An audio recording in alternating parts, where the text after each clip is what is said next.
We usually go to a restaurant and we book a room, and usually it's under the guise of somebody's birthday, and you know, we all show up, but we all end up sobbing at the end of the night. So you know, the trick is up. I think the restaurants around town in Atlanta know that if a bunch of us are getting together, it usually means somebody's just kicked the bucket.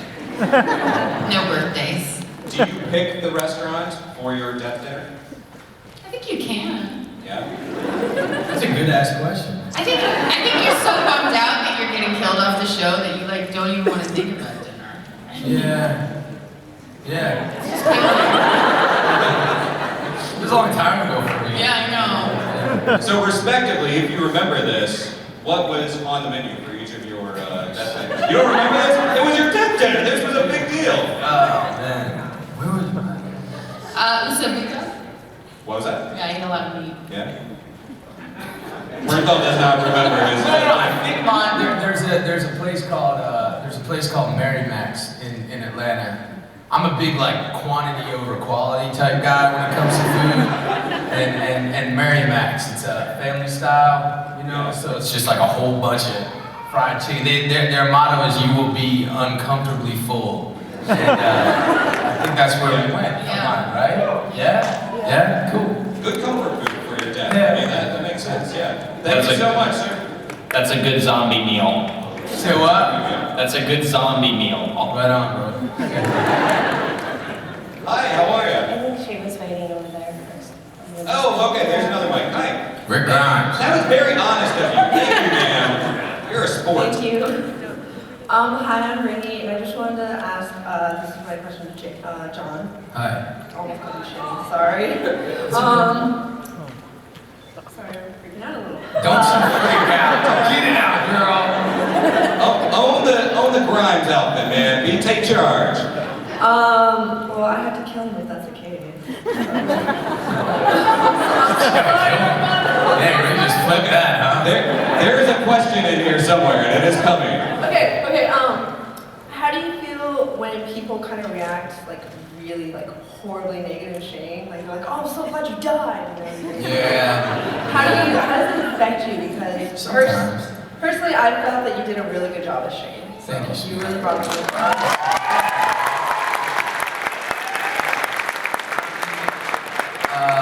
That does happen.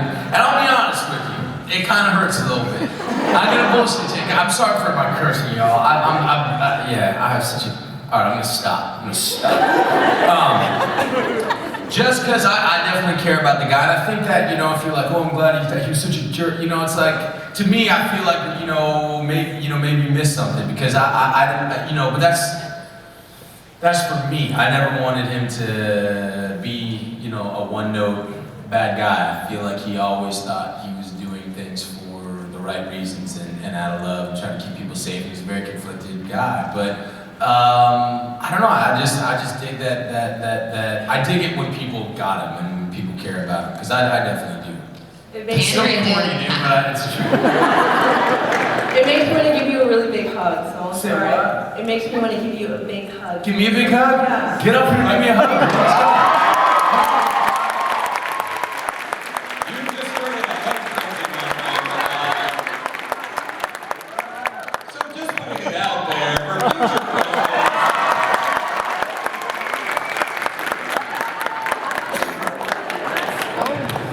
and the one and final hug taking place here today, okay? So no follow-up.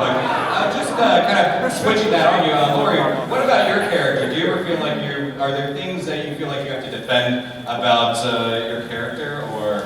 Not anymore. I mean, you know, I think before Andrea died and there was all that, you know, governor nonsense that, you know, I was getting a lot of grief on the street. I mean, you know, because the story hadn't followed through yet. So, and, you know, also too, the way that it was executed, the story, the audience knew things that Andrea didn't for most of the season, and it made her look rather naive and silly at times. So, you know, I'm happy that period of my life is over, where I don't have to hear that on a regular basis, because a lot of people didn't know the difference between me and Andrea. And, fiction and then reality, and sometimes the two lines get a little bit Well, it's blurred, just, I guess. I think I've probably been asked maybe, I don't know, 500 times why I didn't kill the governor, and it's like, if I wrote this stuff, I would have. You know what I mean? Like you would have actually. Yeah. Yeah. I was the one saying enough of this nonsense. You know, we Yeah. gotta kill the governor now. Like, you know, enough of this. Take that, internet. And they're like, enough of your ideas, you're killed. Yeah, done. Leave the show.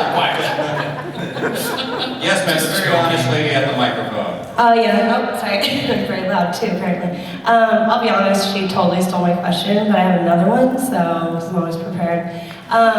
Your two characters specifically, well, a lot of characters, but yours too, the way you're written, the graphic novel, your story is vastly different than, well, not so much Shane's, but more Andrea's, is a lot different in the graphic novel than in the show.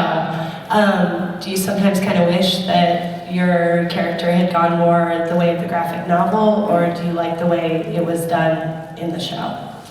You know, it's hard to say because, you know, it is different. It's an organic process. Television's very different than, you know, the graphic novel. We've created these different characters. I mean, I like what Andrea stood for. I'm proud of her journey. I love the fact that I told a story about a suicidal woman who was victimizing herself, who got over herself, got it together and became a really empathetic leader. So I'm proud of her journey.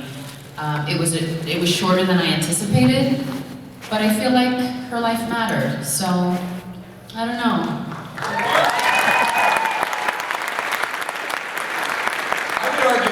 Your character was also vastly different from the comic books because you were actually able to add a lot of dimension and make him a believable person where you understand the motives. So, I mean, it was separate from the comic books as well. Was that something that played into your decisions, like as an actor? Did you read the books and everything? Yeah, no, I mean, I read the books, but dude didn't last for very long at all. It's just like, wow, you know? Yeah, it was like one sandwich. I was eating a sandwich, reading the book. By the time the sandwich was gone, he was gone. I was like, but there's a lot you can, there's a lot that I was glad for Frank. You know, Frank really wanted, that was his thing. He really wanted to, you know, examine that relationship and that, you know, not just Rick and Shane, but Rick, Shane, and Carl and Laurie. He really wanted to dig into that wound and explore it. And it's badass. I'm glad, you know, I'm very grateful, and I think it was a wise decision. But as far as the comic, you know, there's just little, you know, panels of, you know, just the biggest thing that the comic did for me was the one shot of Shane when Rick first comes back and sees Laurie and they're, you know, embracing, and it's just a full panel of Shane just like watching, you know, and I was like, that showed me, you know, that conflict, that there was a lot that I took from that. But yeah, I was grateful that they didn't just axe him super quick. Yeah. We all are. Yes, sir. My question is for Jon, but Laurie, you were great in The Mist and The X-Files. Everything else she does. I know, truly. I know, Jon, that you were in The Wolf of Wall Street, and you were really, really great in it. Thanks, man. The scene with you on the hill and the cocaine and the money was hilarious. Thanks, bro. Can you tell us a little bit about working with Martin Scorsese and that incredible crew of people? Yeah, I mean, look, man, that's it. You know, like, you know, well, Marty, you're fucking such a douchebag. Look, that's a real dream come true for me. You know, he's my favorite filmmaker, and the thing that I can say is just everyone there is great. It's an unbelievably creative set. You never know what's gonna happen. Everybody is at the top of their game. So, you know, you might, the woman who's playing waitress number 4 is like a Broadway theater actress who's leaving set to go to her play, so she's great. And you can throw something to her, and none of that movie is scripted. All in literally all the scenes that I was in, I didn't speak any lines from the script. It was all improvised. It was all created, on the day in the moment, and that can really only happen when you've got a group of people that are ready, willing, and able to sort of play on that level. I think that all starts with Mr. Scorsese. I think he just.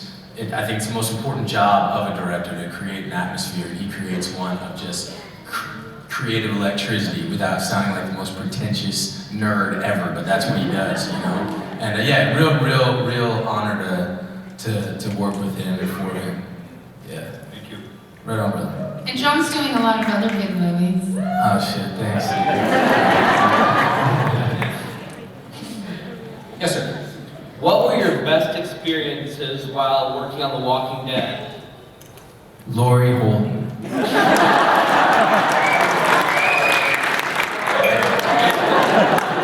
Everybody, the cast and crew of that show. It's a family. We're all still family. Norman, I love Norman. He's here. But he's too damn busy here. But yeah, dude, it's real family. That was the best part for me. The people, definitely the people. Yeah. Thank you. Rock and roll. Thank you. Yes, sir. I think What's up, I just Batman? wanted to say that I really like Walking Dead, and I'm an even bigger fan of the X-Files. So this question goes to Laurie. How was it working on the X-Files? Like, did you enjoy it? Was there any problems? Problems? I don't know. God, the X-Files was so long ago, it's kind of funny that you like the Were you even born? You were, right? Yeah, that's hilarious. Wow. It was so, I just graduated from college when I got that part. It was one of those crazy things where it was the biggest show on television, but I hadn't seen it. And I had this audition, and I just got out of college, so I was like 21 maybe. And they said, here's this part for Marita Covarrubias, head of the United Nations 35. And I was like, this is a waste of my time. Like, why am I going on this audition?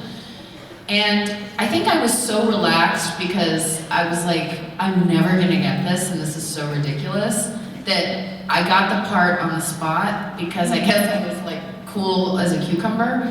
But honestly, like, it was one of those experiences where it was so amazing to be part of something so big. The storylines were so incredible. I loved working with David and Jillian. And, it's one of those things where we might even do another X-Files movie. I mean, so I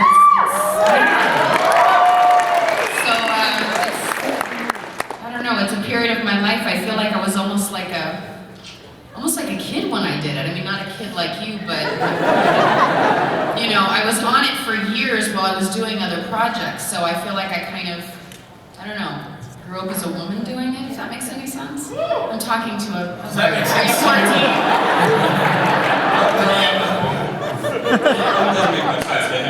at all! Do you enjoy looking back at that work, since it was right when you were out of college, didn't know what you were getting into? I mean, it's hilarious to me. I mean, Jon, it's like when you look at your first acting stuff, you're like, I didn't even know what I was doing. I was a kid, I was a kid, but I was like pretending to be so grown up. And I think what was neat about the X-Files is that it went on for so many years that by the time it ended, I finally was more in my skin as the head of the United Nations because I grew up on the show, if that makes any sense. I was a little college kid, and I kind of was like, oh yeah, now it's over, I'm a woman. I'm curious, is that kid, are you watching on Netflix? Just like, how are you catching up on this? Like, how do you even know about it? Like, yeah. are you 15? He left. He's feeling it.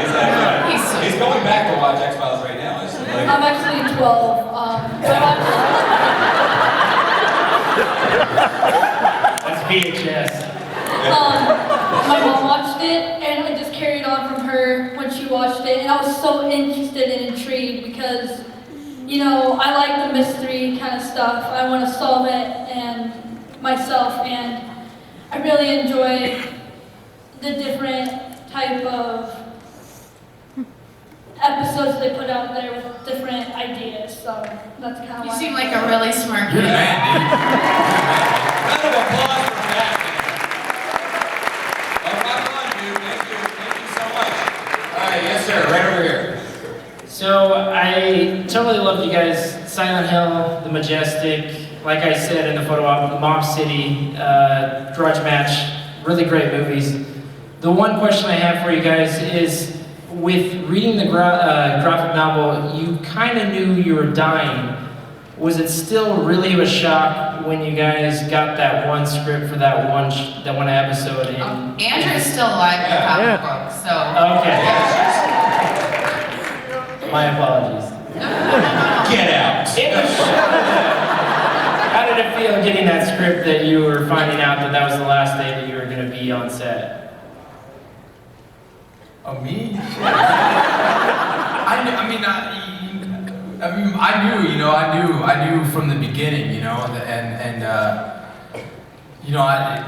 in a way, you know, in retrospect, you know, I really dig it. I really dug it because it really, I think, because I knew from the beginning that Shane had to go. It let me be really strategic and sort of plot his course. And I knew, you know, I dug that.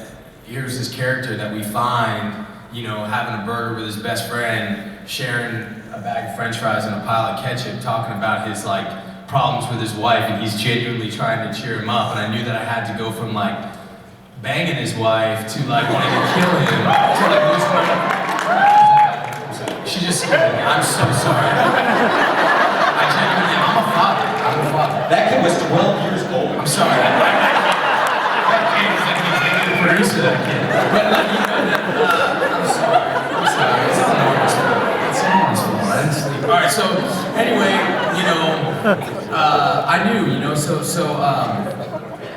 was good because I got to really plot my course, and I knew, you know, I think there's some people on the show that aren't so lucky that it does hit them as a surprise, and I think the unfortunate thing about that is you don't get to plot kind of an arc that way, but you know, I was really lucky in that sense, and I look back on it and I really dug what they let me do with Shane, and I really think he was an important character for the show, and I think it was really important that he died, and so I feel really good about the whole, I only feel good about it, you know what I mean? Yeah, I was surprised because Andrea lived in the comic book. I didn't find out until the day before we shot that episode. I think it was a shock to everybody, to be honest. It was a very, very sad crew. However, and it hit me out of left field. It was very hard to say goodbye to my family. However, I was very, very, very, very grateful that Scott Gimple wrote what he wrote in terms of Andrea's ending. I'm so glad that she went out standing for something, that she was reunited with her best friend. I feel like she died with dignity and grace, and if I was gonna go, I'm glad I went the way that I did.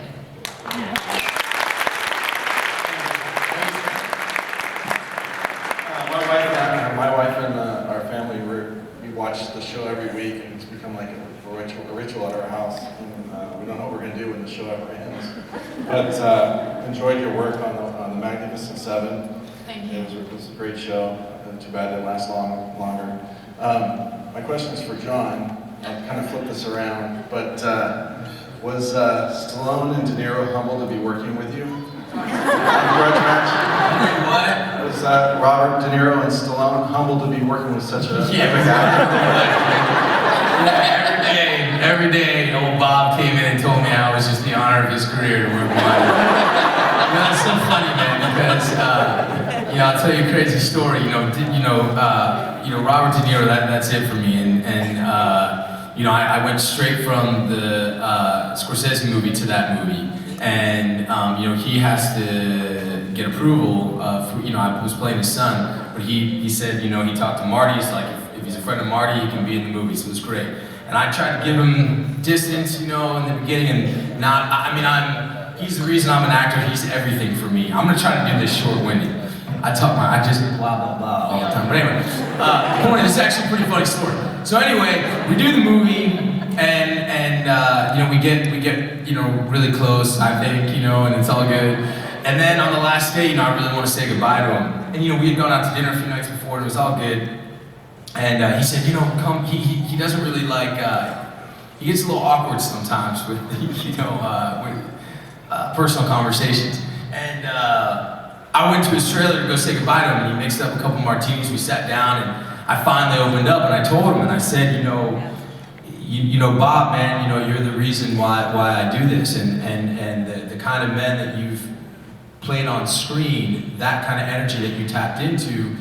When I used to tap into that energy as a kid, you know, I wound up in lots of trouble for it. But your character showed me I had permission to take that energy that I had within me and use it for something good. And now I've got a family and a career, and I owe that very much to you. And I told him how much he meant to me as an actor. And then I said, and he's like, oh, it's okay. So he's like, stop freaking talking. You know? And I'm like, no, Bob. I was like, you never listen to this, dude. I'm getting this out right now. I'm like crying and shit like a little baby. And I'm like, no, you gotta listen. I was like, but that's Robert De Niro, the actor.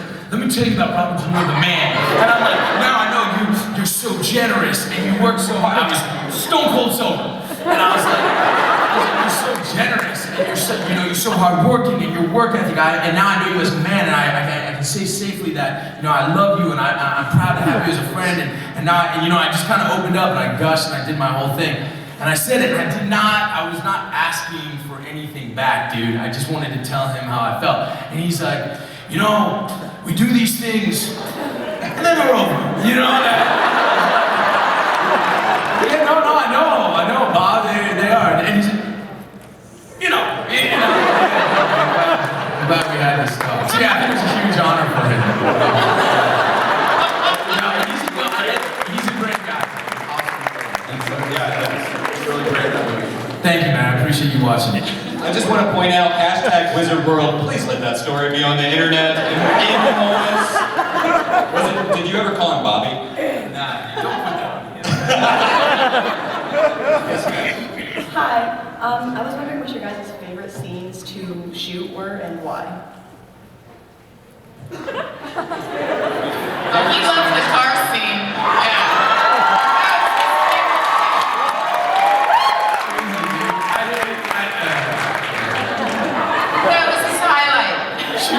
Shooting the walkers out of the barn. Shooting the walkers out of the barn. Shooting the walkers, that's good. That was my Yeah, Sophia coming out of the barn was pretty great. Yeah, that's pretty great. It's pretty great. Sophia. Yeah, I was messed up.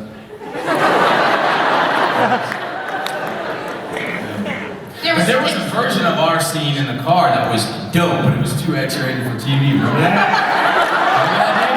So badass, dude. I was so proud of it too. And like, we got calls, like, yeah, we're not gonna talk about it, don't worry. I can see you doing it. It was dope because we have constraints being on, you know, when we were on that show and being on a non-pay cable show, you know, our goal, my goal, is to push the boundaries just as much as an HBO show or a Showtime show can go, and the limits that are placed on us by not showing any, you know, HBO shows like, look at this, you know, it's like, we can't do that, but we wanted something that was as raw and as edgy and sexy and, you know, that could compete with all that, and the limits to what you can and can't show. If you get creative, you can do some nasty ass stuff. And Jon did. And we, yeah, as we should. And we got calls. It was crazy stuff, but too much for. But like, you can show a girl getting blasted in the head, and you can't show that. Laurie, right now, how much do you want to push Jon out of his chair? So what? How badly right now do you want to push him out of his chair? No, he's like my brother. Yeah. It was all good, you know. We're partners in crime, dude. Yeah, it's not. Yeah. I didn't even know some of the things he was doing in that car. Yeah, no. So many quotable quotes from this panel. I'm getting the 5-minute sign, so we only have time for like 2 more questions. Yes, ma'am. Hi, this is feeling towards Laurie. I've been a fan of you since way back in Silent Hill. You're simple. Yeah, I am. I was wondering what character role did you play that you felt that you was most like yourself and you saw the most of yourself in? Andrea.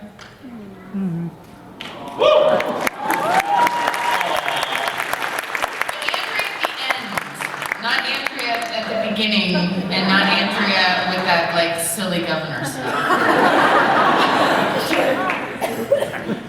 Yeah. Yes, sir. Hi, my name is Stephen Wendell, United States Army. Hello. I got a question I got actually like 3 questions, but they're quick questions. Let's keep it to one. One question. If you were at a karaoke bar, one song, go. That is an awesome question. You're welcome. If you're at a karaoke bar, what Go would you ahead. say? I got mine. What do you got? Yeah. Go. Yeah, Desperado. Can you sing Wow, it? that's pretty cool. Mine's Long Hair Redneck by David Allan Coe. Nice. You guys go karaoke a lot? What? You go karaoke a lot? No. Oh. I'll see you tonight. Me and you, flannel bro. Woo! I kind of love that guy. Great question. Great question to wrap up on. These guys, they're going to be around for the rest of the day and tomorrow as well, right? Like, yeah, so you will have your opportunities to get autographs and all that good stuff. So all of you guys out there, please give a nice round of applause.